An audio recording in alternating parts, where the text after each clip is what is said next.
네, 안녕하세요. 실전 법률 알려드리는 현변이고요. 저는 가능한 법률적인 관점으로 사건을 객관적으로 리뷰하려고 노력하고 있습니다. 사실 이분 사건은 요즘에 너무 이슈가 되고 있기 때문에 수많은 기사들이 쏟아지고 있어요. 바로 남현희 씨와 재혼을 할 뻔했던 전총조라는 인물인데요. 이분과 관련해서 갖가지 의혹들이 쏟아지고 있고 여러 가지 기사, 탐사 보도까지 나오고 있는 상황이기 때문에 여러분들이 많이 아시리라 생각을 좀 하고 있어요. 법률 유튜버로서 여러분께 설명드리고 싶은 내용들이 너무 많은 사안이기도 해요. 이 사건 하나로 여러분들께 전달드릴 수 있는 법률적인 이슈가 엄청나게 많이 있는데 그 중에서 오늘은 핵심적인 부분들, 남들이 보기에는 정말 이상하고 현실성 없는 이야기들이 왜 이 사람들 사이에서 오갔으며 왜 그런 행각들을 벌여왔을까라는 것에 초점을 두고 설명 좀 드리려고 해요. 일단 간략하게 이 사건을 요약을 해드리면요. 일단 첫 번째로 펜싱 국가대표이고 올림픽에서 메달도 땄던 남현희 선수가 15살 연하인 전총조라는 듣도 보도 못한 사람과 결혼을 한다라는 발표를 했었어요. 이 인물이 사실은 재벌 3세였다, 피가의 혼외자였다라는 뜬소문들이 돌기 시작하면서 관심을 가지기 시작했던 것 같아요. 남자가 여자보다 연하인 연상 연하 커플이고 27살의 이 전총조 씨는 심지어 재벌 3세다. 신데렐라 스토리잖아요. 이게 현실화 된다면 남현희 씨로서는 과거의 불행에서 벗어나서 재혼을 정말 잘한 그런 케이스가 될 수도 있었을 것 같아요. 갑자기 뜬금없이 전총조 씨에 대한 신상이 좀 파헤쳐지기 시작하는 거예요. 재벌 3세인 줄 알았는데 그게 아닌 것 같다. 뉴욕 출신인 줄 알았는데 그것도 아닌 것 같다. 라는 식의 루머들이 좀 돌기 시작했고, 그러면서 이 남현희 씨가 자기 인스타그램 스토리에 최근 보도된 기사 통해서 거짓이나 허위 내용을 담은 게시글들, 이런 허위 사실이 유포되는 경우에는 강력히 대응을 하겠다, 법적인 조치를 하겠다는 거죠. 그러니까 그런 얘기 하지 마라 라는 경고성 스토리를 올리면서 갑자기 좀 관심을 가지기 시작했습니다. 이게 대체 뭘까? 무슨 뜬소문까지 있었던 걸까? 알고 보니까 재혼에 관한 뉴스 기사에 어떤 댓글들이 달렸었는데, 사실은 이 전총조 씨가 신상이 그게 아니다, 재벌 3세? 이상한 소리 하지 마라, 걔는 나랑 동창이었는데 재벌 3세도 아니고 뉴욕 출신도 아니고 강화도 출신인 동창이었다. 심지어 가장 충격적이었던 게 있죠. 여자였다. 남자가 아니라 여자였다. 어쨌든 이런 소식들이 전해지면서 이상하게 상황이 전개되기 시작했죠. 그 이후에 남현희 씨가 신문 인터뷰를 하면서 인터뷰에 대해서 그 전총조의 신원이 사기꾼 아니고 남자가 아니다, 이런 댓글들에 대해서 시간이 지나면은 다 알게 될 거다, 대중들이 진실을 알게 될 거다 라고 인터뷰를 하기까지 했습니다. 그런데 그 이후에 정말 큰 게 터졌죠. 바로 디스패치 기사가 터졌죠. 그 댓글들을 그냥 넘어가지 않고 좀 유심히 봤다가 실제 취재를 진행을 했던 것 같아요. 이 디스패치 기사를 요약을 좀 하면요, 이 과거 이 전총조 씨의 동창생들, 친구들로 추정되는 사람들이 달았던 댓글의 대부분이 사실이었다. 이 사람이 여자였다거나 또 뉴욕 출신이 아닌 강화도 출신이었다거나 또 사기 전과까지 있었다라는 것들이 디스패치 취재 결과 사실이었다는 겁니다. 디스패치 취재에 따르면 이 전총조 씨의 피해자가 7명이고 약 3억 원 되는 정도의 돈을 사기를 쳤다라는 건데, 여러 사람을 상대로 이런 자잘한 사기 행각을 벌이는 사기의 자범의 전과를 띠고 있어요. 범죄 연럼표 형태가 그렇습니다. 혼인빈자 사기, 투자금 사기, 데이팅 앱 사기, 재벌 3세 사기, 또 미국 투자 사기, 또 1인 2역 사기, 그 때문에 징역까지 살게 됐습니다. 징역 2년 3개월 살았다는 건데, 지금 이 정도 편취 금액에 2년 3개월 살았다는 거는 적게 산 건 아니거든요. 범죄 금액이 3억 정도인데 징역 2년 3개월 살았으면 범죄 죄질이 그다지 좋지 않았고 합의 또한 되지 않았기 때문에 이 정도 형량을 받았던 것 같아요. 피해자도 여러 명이고 자잘한 전과들이 많이 있었기 때문에 이 정도 형량이 나왔던 것 같습니다. 피해자들은 전총조가 말을 기가 막히게 잘한다, 언변이 굉장히 좋다, 진짜 같다, 속을 수밖에 없다, 이런 얘기를 하시는데, 대부분의 사기꾼이 말은 잘하는 척 하죠. 피해자들의 약한 부분을 좀 노려서 사기 행각을 벌이고 이제 돈을 편취하는 그런 형태로 사기를 쳤던 게 아닌가라는 생각이 좀 들어요. 자, 이를 통해서 전총조라는 분의 재벌 3세로 가짜로 행세했던 것들이 전부 뭐 거짓말이었던 게 들통이 난 상황이죠. 추가적으로 지금 뭐 폭로되고 있는 것들이 이제 남현희 씨를 통해서도 폭로가 되고 있고 모 유튜버 분들을 통해서도 폭로가 되고 있는데, 전창조 씨가 남현희 씨와 혼인을 하자고 제안을 했을 때 임신이 됐다라는 그런 얘기를 좀 해요. 제가 뭐 의사분들에게 좀 자문을 구해봤지만 이거는 현재 의학상으로는 불가능하다고 합니다. 라디오 인터뷰에서 성기 부분이 있었다, 지금 이식을 받았다고 이런 식으로 얘기를 하셨는데 믿기 힘든 부분이 좀 있고요. 40대 초중반을 넘어가시는 남현희 씨가 정말 이거를 그냥 믿었는지 믿고 싶었던 건지는 모르겠어요.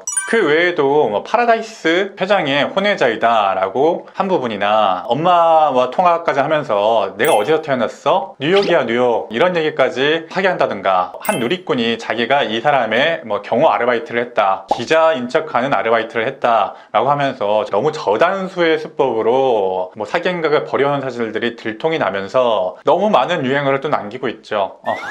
뉴욕커를 행사하면서 아님 실례예요, 가십거리가 될 만한 이런 얘기들을 너무 많이 생산하고 있어요. 여러분께 얘기하고 싶은 거는 왜 이럴까? 또 전청조 씨만이 아니라 남현희 씨도 피해자가 됐다면 숨기고 싶을 텐데 굳이 나와서 인터뷰까지 하고 있는 이유가 뭘까? 이런 것들을 여러분들이 알아두시면 좋을 것 같다라는 생각을 좀 하고 있어요. 사실 이렇게 유명인과 결혼을 한다고 했던 어떤 사기꾼들이 지금까지 뭐 한둘이 아니었죠. 대표적으로 뭐 낸시랭 씨 사건이라든가 어떤 유명인과 혼인을 좀 하면서 어떤 사기를 치는 그런 형태는 좀 계속 있어왔고 앞으로도 있을 거예요. 이거 왜 이러는 겁니까? 단순히 뭐 낸시랭이라든가 남현희 씨의 재력이 많아서가 아니고 이런 유명인들을 통해서 투자 사기를 하려고 하는 거죠. 폰지 사기. 여러분이 이 사건을 단순한 어떤 혼인빙자 사기다, 남현희가 피해자다 라는 관점으로 보시게 되면은 이 사건을 이해할 수가 없습니다. 여러분들은 그것만 기억하시면 돼요. 많은 피해자들에게 돈을 받고 투자를 받은 다음에 그걸 마치 엄청난 수익이 날 것 같은 사업에 투자할 것 같이 했다가 그 어느 정도 투자금이 모이면은 그 돈을 들고 튀는 그런 형태의 사기를 총칭해서 폰지 사기 또는 투자 사기라고 얘기를 좀 하고 있어요. 과거에서부터 현대까지 또 앞으로도 계속해서 발생할 사기이기 때문에 제가 오늘 말씀드리고 싶은 것의 요체는 이 폰지 사기를 조심하라 라고 생각하셔도 과언이 아닙니다. 피해를 당하던 그 시점에서는 허장성세, 자기를 과시하는 거죠. 그런 허장성세에 능하고 언변이 너무 뛰어나다 보니까 그거에 휘말리는 경우가 많이 있어요. 어느 정도 상식적인 수준의 과장은 일반인들이 그 정도는 좀 과하지 않나?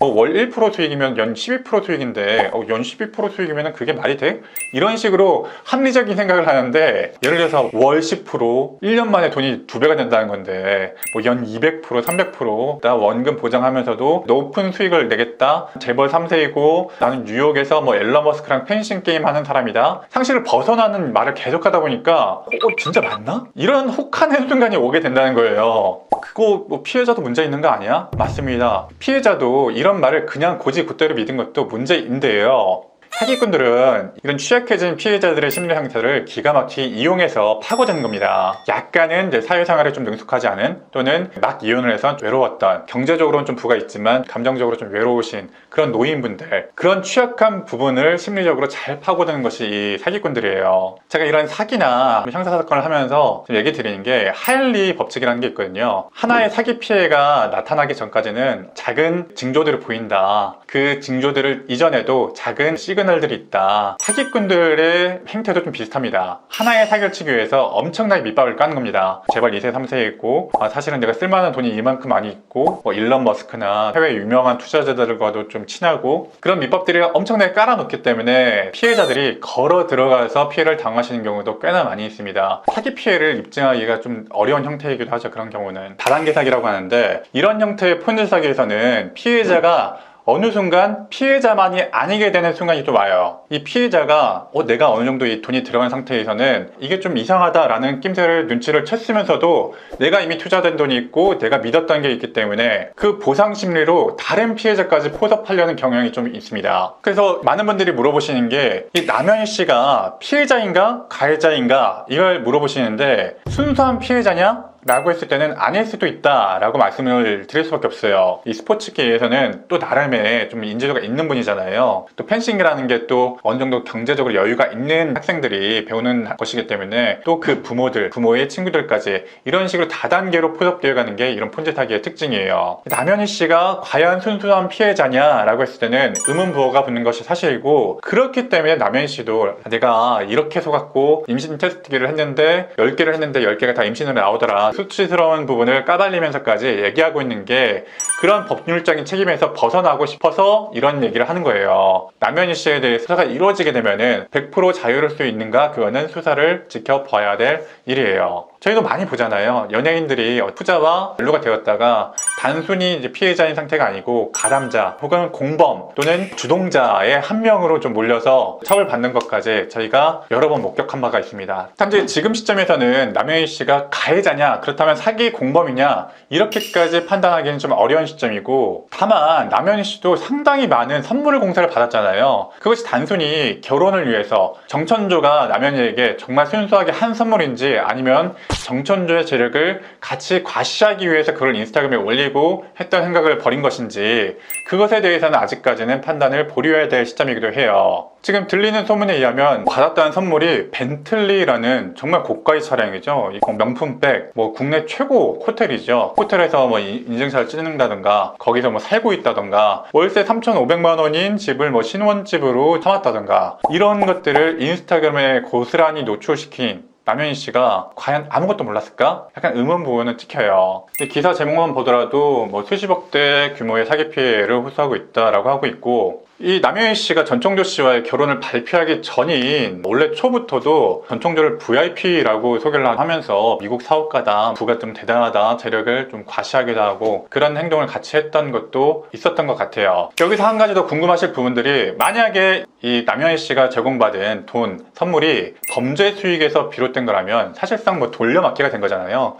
그러면 이걸 환수할 수가 없느냐, 남현희 씨를 통해서 법적인 조치를 할 수가 없느냐 라고 좀 궁금하실 텐데, 이 내용까지 설명하면 오늘 내용이 너무 길어지기 때문에 다음 영상에 한번 설명 좀 드리기로 하고, 가능성은 있다고는 봅니다. 또 한 가지 의혹은, 이 전청조 씨가 어쨌든 20대 중후반에 불과한 젊은이인데 무슨 돈이 있어서 사기 행각에 쓸 자금을 모았을까 라는 관점에서 봤을 때 과연 전청조가 본체인가, 그 뒤에 배후 세력은 없는가, 전청조 씨에게 누군가가 이 사기 행각에 쓸 자금을 대고 범죄 수법까지 전수를 했던 게 아닌가, 그런 의심이 솔직히 좀 드는 부분이 있습니다. 사기꾼들이라는 틀에서 봤을 때 2019년의 범죄 행각들은 어떤 자범에 가까운 사기꾼이었다. 그런데 갑자기 지금 2023년에는 그보다는 엄청나게 큰 규모의 사기를 벌리려다가 적발된 것 같아요. 그러니까 이 정도 금액을 미리 선투입하고 남현희 씨라는 나름 유명인사까지 포섭을 좀 할 계획이었던 것이었겠죠. 과연 그거를 전청조 씨가 혼자 기획을 했을까?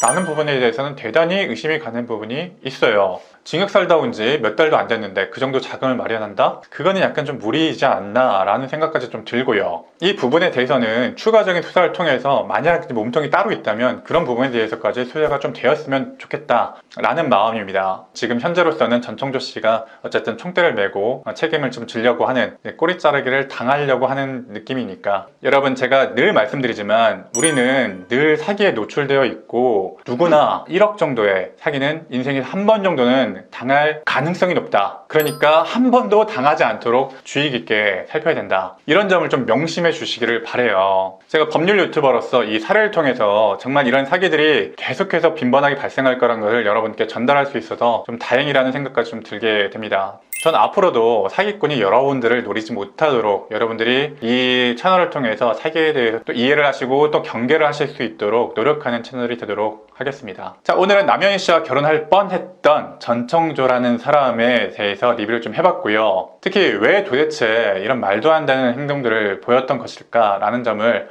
왜? 라는 관점에서 한번 리뷰를 좀 해봤습니다. 오늘 내용이 도움이 되셨다면 구독과 좋아요 한 번씩 눌러주시기 바랍니다. 오늘도 시청해주셔서 감사합니다. 현변이었습니다.